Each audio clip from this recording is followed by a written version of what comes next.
अगर आप option chain में देखें तो हमारे पास देखिए अभी 25,500 पे एक रेजिस्टेंस है, मजबूत रेजिस्टेंस है, जिसमें 84,41,000 ओआई है। वहीं अगर दूसरा रेजिस्टेंस देखें तो 25,600 1 करोड़ 6 लाख है, और नेक्स्ट अगर देखें तो 25,700 1 करोड़ 10 लाख। तो हमारे पास ये तीन अभी रेजिस्टेंस है जिसमें काफी मात्रा में ओआई है। और अगर वही सपोर्ट की तरफ अगर आप देखें तो 25,400 यह जो एरिया 1 करोड़ 12 लाख, यह एक मजबूत सपोर्ट है। 25,300 1 करोड़ 24 लाख, यह भी एक मजबूत सपोर्ट है।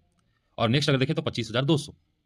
तो अभी हमारे पास यह तीन सपोर्ट है और यह तीन रेजिस्टेंस है।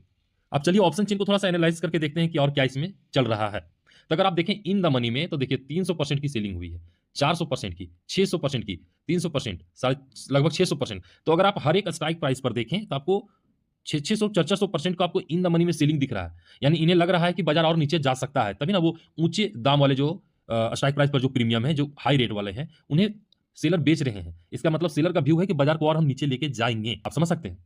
और ट्यूसडे को एक्सपायरी है, मतलब मंडे को बाजार खुलेगी और एक दिन के बाद फिर एक्सपायरी है।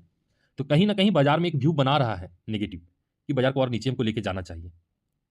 और जैसा कि मैंने आपको बताया था कि 350 का जो जोन है वह हमारे लिए एक मजबूत सपोर्ट जोन है। बाजार को इसे ब्रेक नहीं करना चाहिए। और वाकई में देखिए बाजार उस जोन में 300 के 20 30 40 के आसपास से रिकवरी दिखाया, तो बाजार 492 पे लाके क्लोज किया है।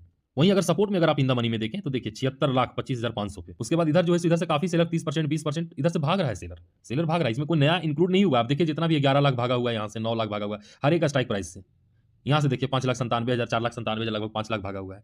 तो कहीं ना कहीं बाजार में देखिए क्या है कि निफ्टी में कॉल के साइड में इन द मनी में लोग जुड़ रहे हैं, सेलर जुड़ रहा है बाजार को नीचे ले जाने के लिए। और वहीं अगर पुट साइड में अगर इन द मनी में देखिए तो सेलर भाग रहा है। यानी बाजार नीचे जा रहा है, प्रीमियम के दाम बढ़ रहे हैं, सेलर को लॉस हो रहा है, वो प्रॉफिट बुकिंग कर रहे हैं या फिर लॉस भी कवरिंग कर रहे हैं और निकल रहे हैं बाजार से।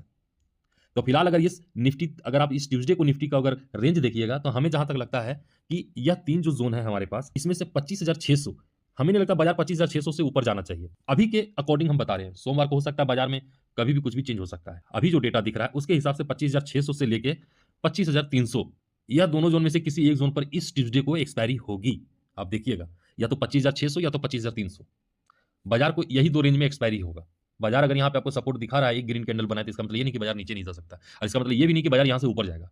बस डेटा ये बोल रहा है कि हमारे पास अभी ये जो रेंज है या सपोर्ट का रेंज है, और ये जो रेंज है या रेजिस्टेंस का रेंज है। तो हमें इसी के अकॉर्डिंग देखना पड़ता है। डाटा दिन में भी चेंज होते रहता है। क्या पता संडे को दिन में अगर आपको या मंडे को सुबह में कुछ अच्छा गुड न्यूज आता है तो बाजार में आपको एक बुल बाजार आपको दिखेगा, बाजार में तेजी दिखेगी। अगर कुछ और नेगेटिव आएगा तो बाजार में और आपको यहाँ से मंदी दिख सकती है। तो बाजार कुछ इसी तरह से वर्क करता है। अगर आपको यह वीडियो पसंद आया होगा तो हमारे चैनल को जरूर सब्सक्राइब करें और हमारे वीडियो को जरूर लाइक करें।